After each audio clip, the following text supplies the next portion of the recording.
The Little Book of Talent by Daniel Coyle. Picture this: Wayne Gretzky, the greatest hockey player who ever lived, alone on the ice during practice. What do you imagine? Pure grace, flawless motion. Here's what his teammates actually saw: Wayne Gretzky falling down, toppling over like a kid learning to skate for the first time. The Great One, looking awkward, looking completely ridiculous. Sounds impossible, right? But this one weird image unlocks almost everything we've been told about talent. It's the secret that's been hiding in plain sight, and we're about to dive right into it. We're exploring a small book with a huge idea, The Little Book of Talent by Daniel Coyle. This isn't your typical self-help guide. It's more like a treasure map, written by a journalist who went on an incredible adventure. Coyle traveled the world, visiting what he calls talent hotbeds. These tiny, sometimes run-down places that somehow produce shocking numbers of world-class performers.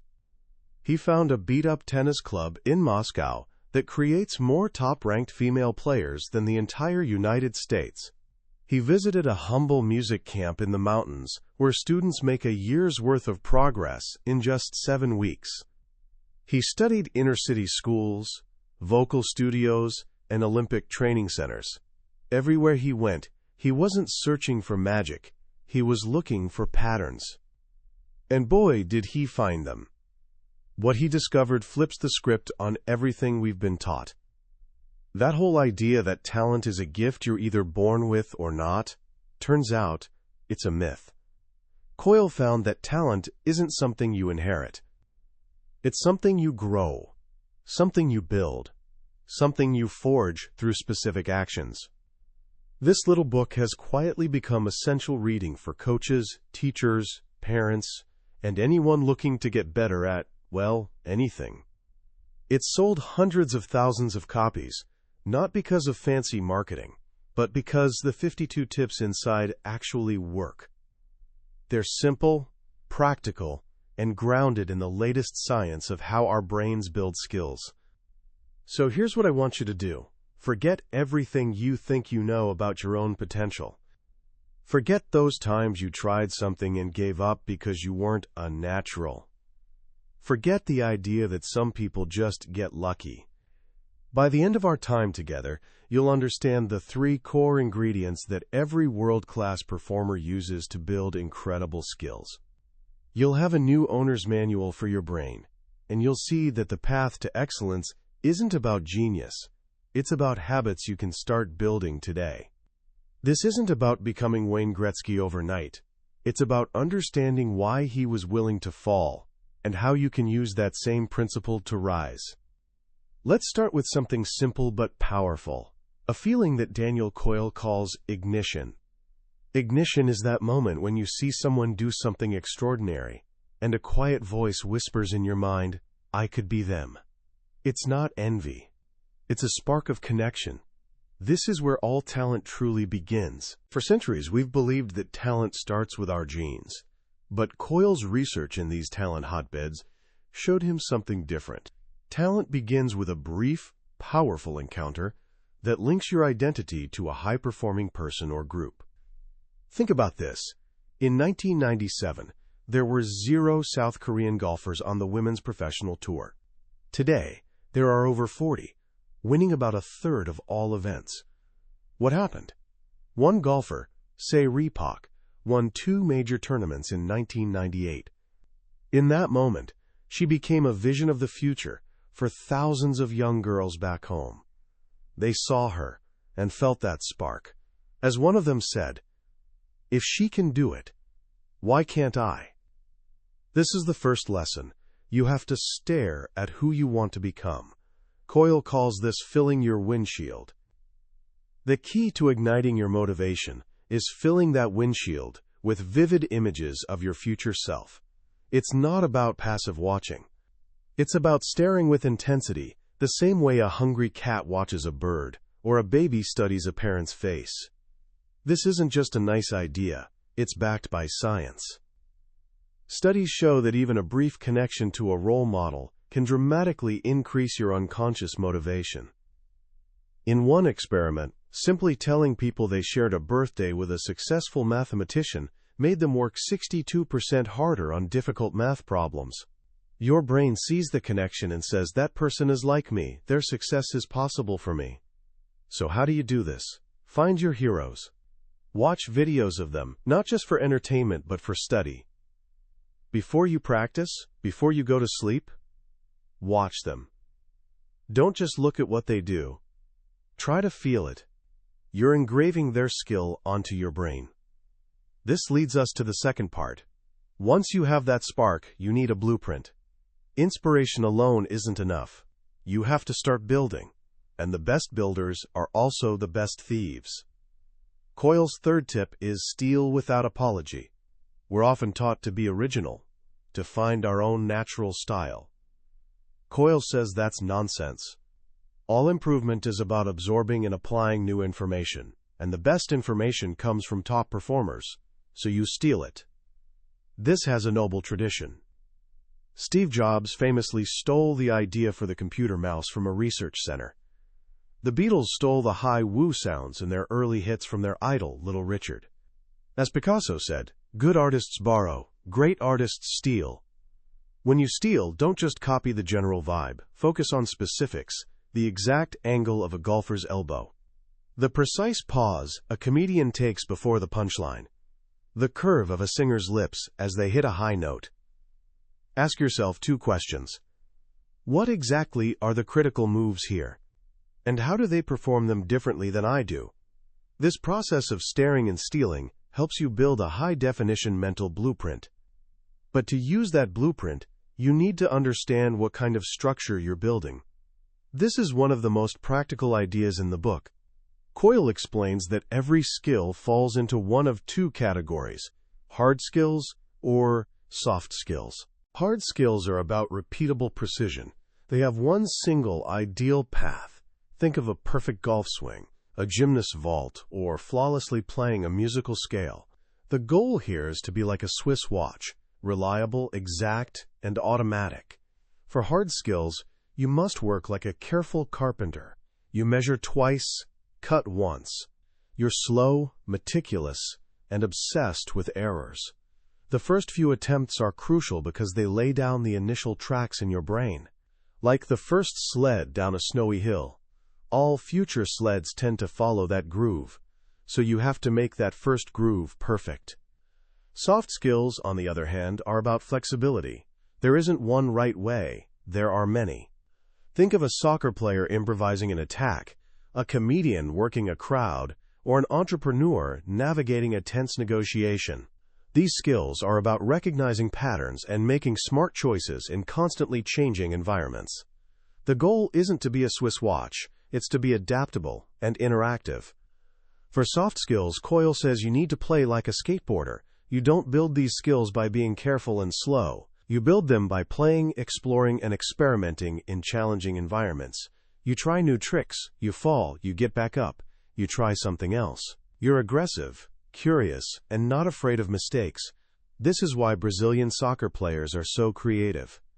Many grew up playing futebol de salão, soccer, in a tiny room.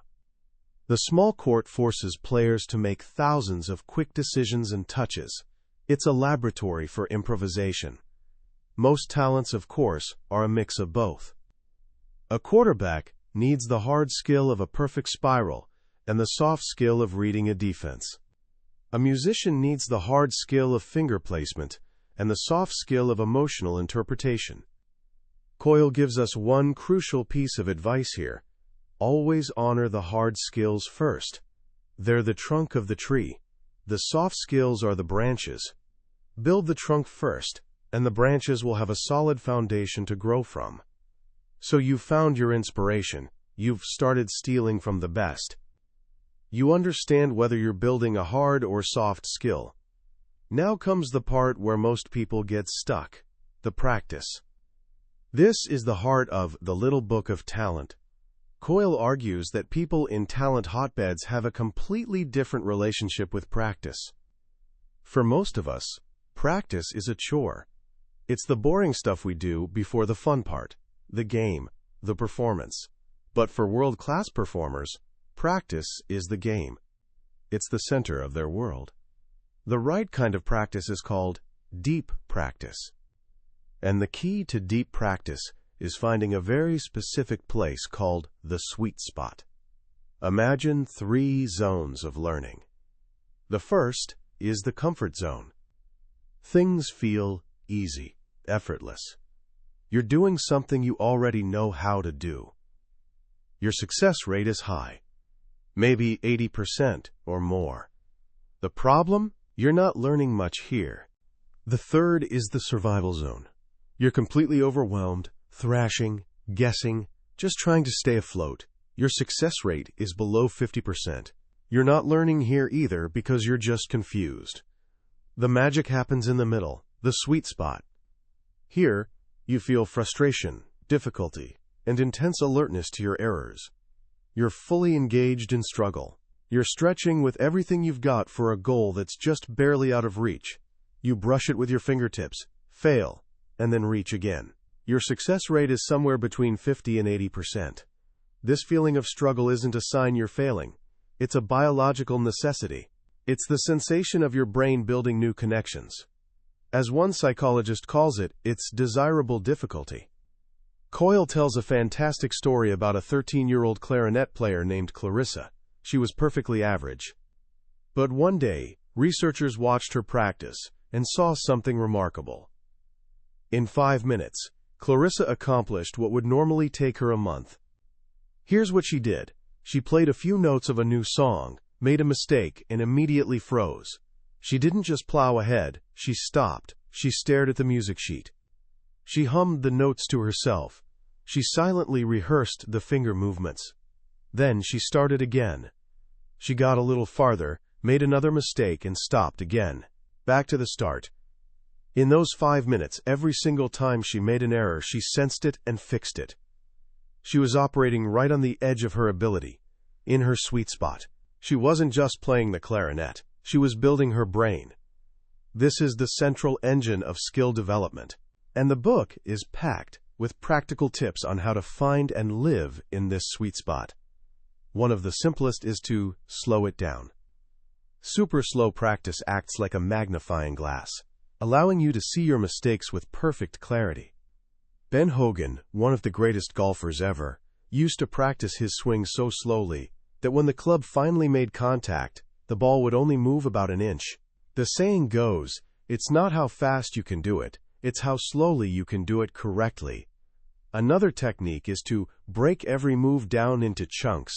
Every skill is built from smaller pieces. You master one tiny chunk, then another, then start connecting them.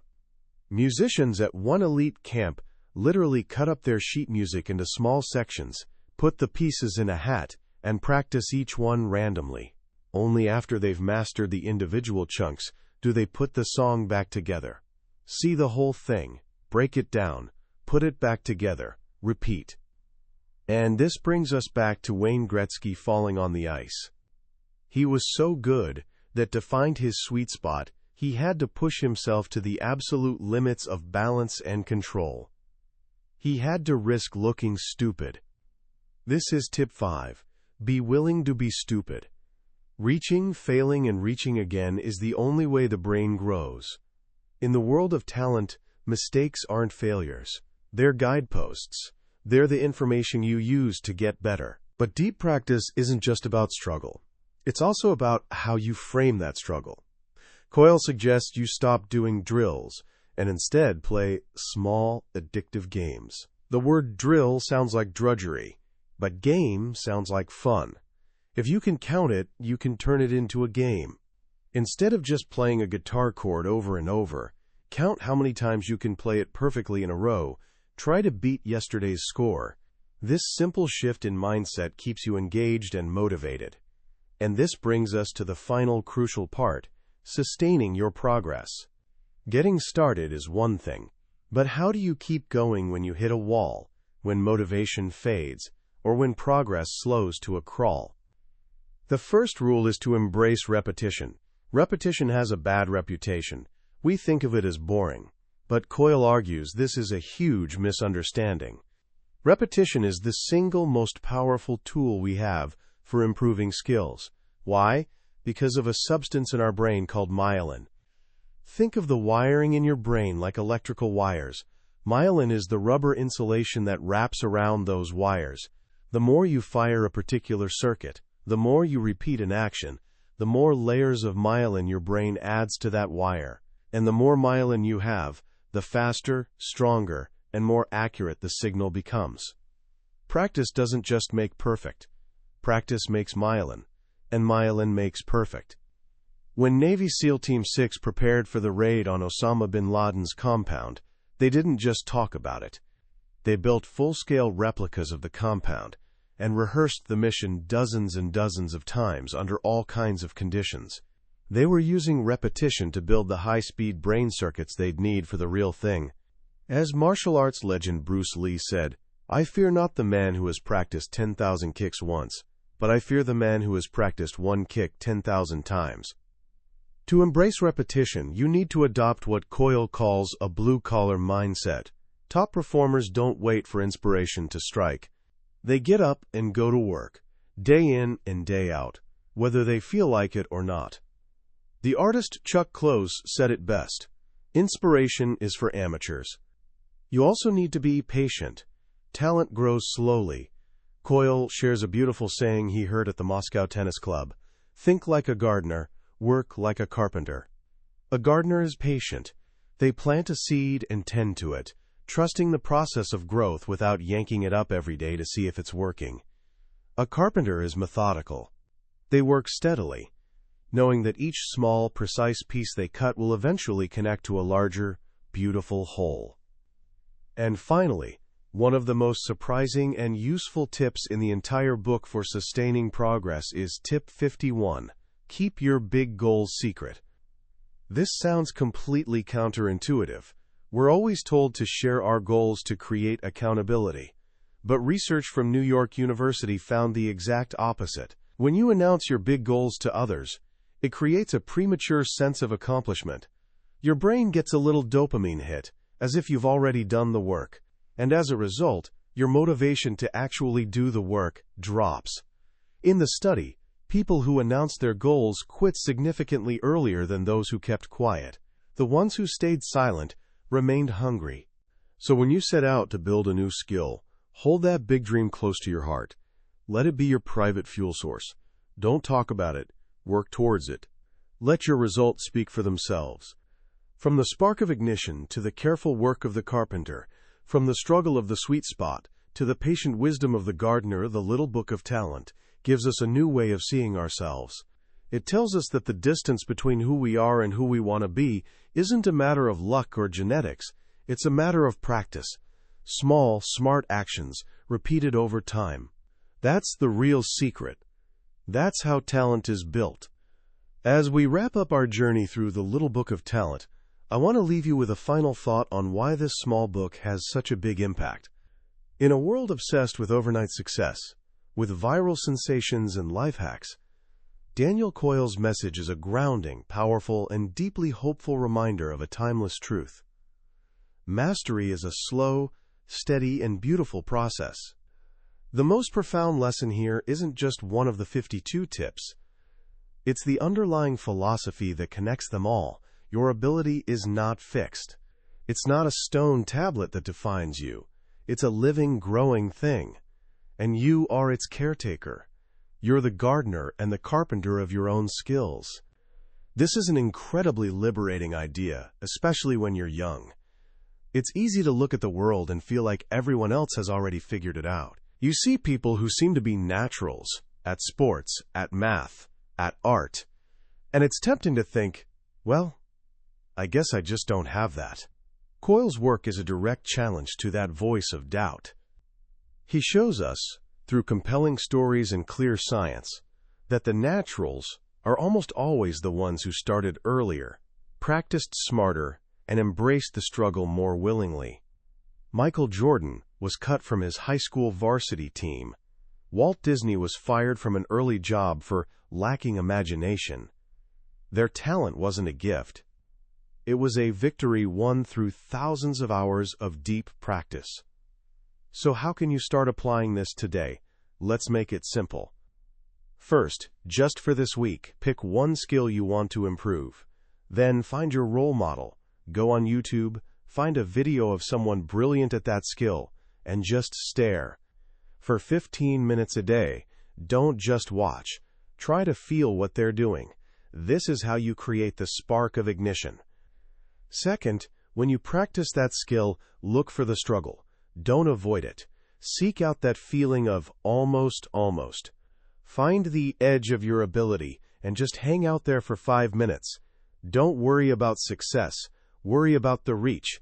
That's you, in your sweet spot, building your brain. And third, reframe your mistakes. The next time you mess up, pause. Instead of feeling frustration, feel curiosity. Say to yourself, okay, that's interesting. What information is this mistake giving me? Treat it like a clue on a treasure map, guiding you toward the right move. This book is small, but its message is vast. It's a quiet rebellion against the myth of innate talent, and an invitation to see yourself and your potential in a new light. It reminds us that excellence is not an act, but a habit, and it's a habit available to every single one of us. That was a summary of The Little Book of Talent by Daniel Coyle. We've touched on the core ideas today, but a summary is like looking at a map of a beautiful country. The real adventure begins when you decide to take the journey yourself. There's a certain magic in letting an author's words wash over you, in finding that one story or that one sentence that lands at just the right moment. This summary is your map to help you decide if this is a journey worth taking. If any of these ideas have sparked something in you, I encourage you to grab a copy. Reading it isn't just about learning a few tips. It's about fundamentally changing your relationship with the process of getting better, and that's an experience that can last a lifetime. You can find a link to the book in the description below. Also, if you found this summary valuable, please take a moment to click that like button and subscribe to the channel. It's a small click for you, but it means the world to us, and it ensures you won't miss our next deep dive into another life-changing book. Let's keep learning and keep growing together.